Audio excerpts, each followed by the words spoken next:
நேற்று முந்தானத்துக்கு பேரவைத் தலைவர் சொல்ற பத்திரிகையாளர்கள் அதிமுக போராட்டம் பண்ணதில் பத்திரிகையாளர்கள் எந்த செய்தியும் வெளியிடக்கூடாது. எதுக்கு அப்புறம் எதுக்கு பத்திரிகையாளர்கள் மானம் கொடுத்து அமைய வச்சிருக்கிறோம்? உத்தரவாக போறாரு. எந்த பேரவைத் தலைவர் அப்படி போடல. நான் என்ன சொல்றேன்னா, பேரவைத் தலைவர் அவருடைய கடமையை அவர் செய்யணும். அதே நேரத்தில் உறுப்பினர்களுடைய கடமையை, எங்களுக்கான வாய்ப்பை மக்கள் எங்களை தேர்ந்தெடுத்து அனுப்பியிருக்காங்க. மக்கள் பிரச்சனைகளை முழுவதுமாக பேசுவதற்கு வாய்ப்பளித்து அதுல அன்பார்லிமெண்ட் இருந்துச்சுன்னா பேரவை செயலாளரோடு கலந்து பேசி நீக்கலாம், அறிவிக்கலாம்.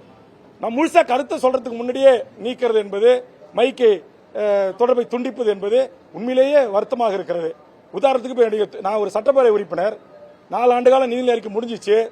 என் தொகுதிக்குன்னு வளர்ச்சி திட்டத்துக்கு நான் கேட்டேன். ஒரு கலைக்கல்லூரி கேட்டேன், கிடைக்கல. ஒரு வேளாண்மை கல்லூரி கேட்டேன், கிடைக்கல.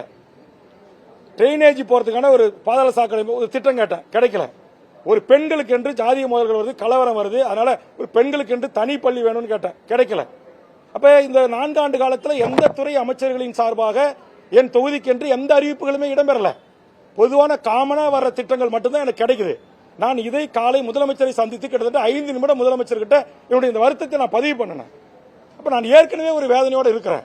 இப்ப வெந்த புண்ணில் வேல் பாய்ச்சது போல் என் உணர்வுகளை என் தொகுதி மக்களோட ஒரு மேம்படுத்தப்பட்ட ஆரம்ப சுகாதார நிலையம் கேட்டேன். அது சென்ட்ரல் கவர்மெண்ட் கிட்ட இன்ன வரைக்கும் அனுமதி வரல, எனக்கு கிடைக்கல.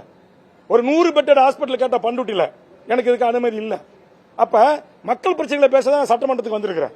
இப்ப மக்கள் பிரச்சனை பேச என்ன முழுமையா அனுமதிக்கணுமா இல்லையா? ஆக இது போல நடக்குது. அப்படி என்பதை நான் இன்றைக்கு முதலமைச்சரை சந்தித்தும் நான் கிட்டத்தட்ட 5 நிமிடத்திற்கு மேலாக எல்லா விஷயங்களையும் முதலமைச்சர் கவனத்துக்கு கொண்டு சென்றிருக்கிறேன். முதலமைச்சர் நான் சொல்லுகின்ற எல்லா பிரச்சனையும் கவனத்தோடு கேட்டு அதற்கான தீர்வுகளை உடனுக்குடன் எடுப்பதற்கு உத்தரவிடுகிறார்கள்.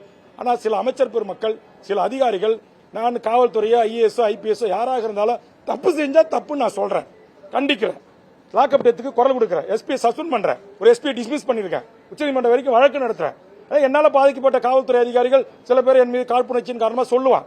தமிழ்நாட்டில் எந்த எம்எல்ஏ சொல்றான் தொடர்ந்து 25 வருஷமா காவல்துறைக்கு 10 மடங்கு சம்பளம் கொடுங்க, அவன் பிள்ளைகளுக்கு இலவசமா மெடிக்கல் பி எல்லாம் படிக்க வைங்க, வீடு கொடுங்க, கார் கொடுங்க, எல்லா வசதியும் செஞ்சு கொடுங்க. அதை தாண்டி லஞ்சம் வாங்கினா, தப்பு செஞ்சாங்கன்னா, லாக்அப் டெத்தோ கற்பழிப்பில் ஈடுபட்டாங்கன்னா டிஸ்மிஸ் பண்ணி கைது பண்ணுங்கன்னு சொல்றேன். அவங்களுக்கான அத்தனை சலுகைகளுக்கு நான் தான் பேசுறேன். அப்ப இதெல்லாம் நேர்மையான ஐஏஎஸ் ஐபிஎஸ் எக்காரணத்தை கொண்டு தண்டிச்சு விடக்கூடாது அப்படின்னு நான் சொல்றேன். அப்ப இதுல ஒரு தரப்புக்கு மகிழ்ச்சியா இருக்கலாம், ஒரு தரப்புக்கு கோவப்படலாம். அப்ப அந்த அதிகார வர்க்கம் சொல்றதை கேட்டுக்கிட்டு என்னை கார்னர் செய்வதோ, எனக்கு இது போன்ற முழுமையான வாய்ப்பு தர மறுப்பதோ ஏற்புடையது இல்லை என்பதை இந்த நேரத்தில் நான் பதிவு செய்கிறேன். நன்றி சார், தேங்க்யூ.